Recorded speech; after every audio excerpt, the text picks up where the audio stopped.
Cancer सर्वांगीण मार्गदर्शन भाग 15 वैद्य दिलीप गाडगे पुणे। तो शरीर में निर्माण होने वाला हर सेल जो है उसकी एक आयु रहती है और वो उतनी आयु पूरी होने के बाद वो नष्ट हो जाता है, मर जाता है और दूसरी जगह उसकी जगह दूसरा सेल, नया सेल ले लेता है।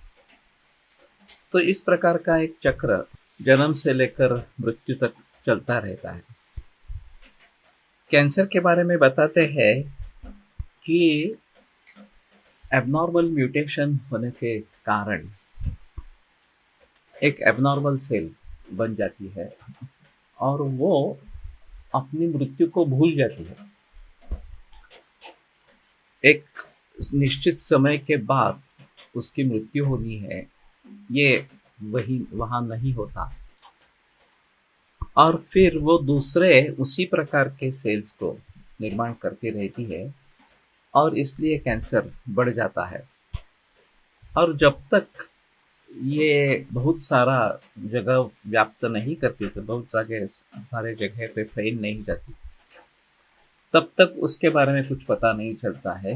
जब एक ट्यूमर, एक गांठ इस प्रकार की निर्माण हो जाती है तो प्रायः उसकी तरफ ध्यान जाता है और तब तक काफी देर हो चुकी होती है। कई दफा वो दूसरे जगह भी जाकर फैल जाता है, जिसको मेटास्टेसिस इस प्रकार के कहते हैं। और ये और भी दिक्कत वाली बात इस प्रकार की कही जाती है।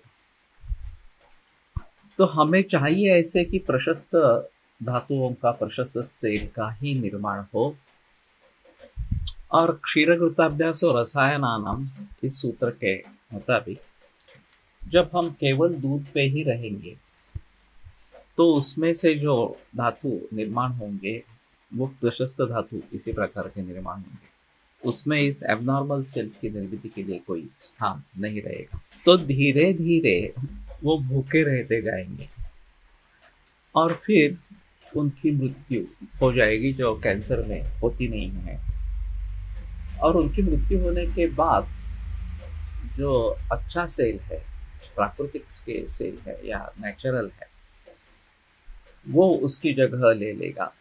लेकिन ये लाखों की संख्या में ये सेल होते हैं, तो उन सभी को बदलने के लिए काफी समय लगता है। वैसे कैंसर निर्माण होने भी बताते हैं कि 4, 5, 6 बरस लग जाते हैं और ठीक होने में भी उतना ही कालावधि लगता है। तो तब तक धीरे धीरे वो जो कैंसर निर्माण हुआ है वो अपने शरीर को कम से कम पीड़ा दे, कम से कम तकलीफ दे, इसके ऊपर ध्यान रखना है।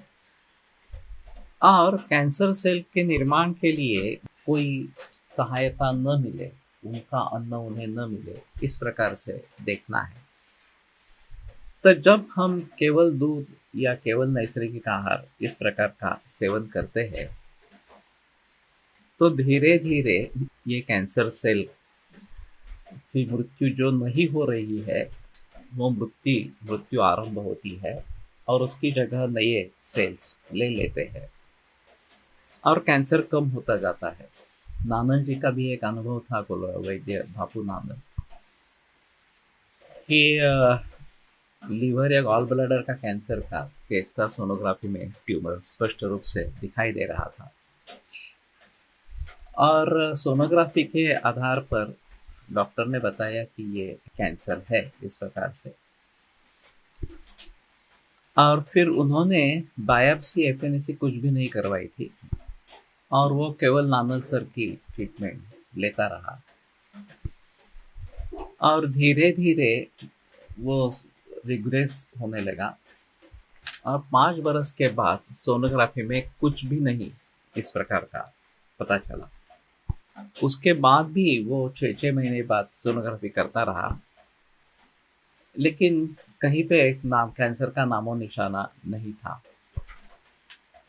तो ये हो सकता है, पहले ऐसा मानना चाहिए कि लोग कहेंगे कि बायोप्सी नहीं हुए थे, कैंसर ही था या नहीं था, उसके बारे में संदेह इस प्रकार का रहेगा।